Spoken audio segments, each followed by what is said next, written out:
এটা একটা ইন্ডাস্ট্রিয়াল ফরম্যাটে চলে আসবে, বিদেশিরা এখানে বিনিয়োগ করবে, বাংলাদেশে বড় বড় বহুতলা বিশিষ্ট পতিতালয় কায়েম হবে, হাজার হাজার মিলিয়ন ট্রিলিয়ন কোটি টাকা এখানে ইনভেস্ট হবে, গোটা দেশটা একটা বেশ্যাখানায় পরিণত হবে। বাংলার মুসলমান জিন্দা থাকতে এই প্রস্তাব বাস্তবায়ন করতে দেওয়া হবে না। আমি পরিষ্কারভাবে বলতে চাই, যেই ফেসিবাদ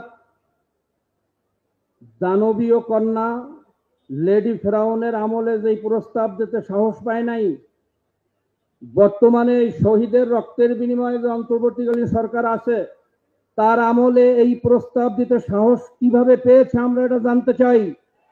আমরা ইউনূস সরকারকে বলতে চাই, আপনার দুর্বলতা কোথায় আমরা জানি আপনাকে কোন জায়গায় ধাক্কা দিতে হবে, কিন্তু আমরা ময়দানে নামছি না একটাই কারণ আমরা ময়দানে নামলে বিদেশি শক্তিগুলো সুযোগ পাবে, ফেসিবাদের দোসররা এদেশে অরাজকতা করার সুযোগ পাবে।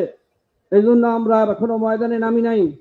আজকে 1 নম্বর সিগন্যাল দেওয়া হচ্ছে, যদি এই নারী কমিশনের নামে যে বেশ্যা কমিশন গঠন করা হয়েছে ওদেরকে অতি সত্বর যদি বিতাড়িত করা না হয়, বাংলাদেশের ঘরে ঘরে আন্দোলনের দুর্গ গড়ে তোলা হবে, এমন ধাক্কা মারা হবে, এমন ঢেউ তোলা হবে যে বঙ্গোপসাগরের ঢেউ তার সামনে কুলাতে পারবে না ইনশাআল্লাহ।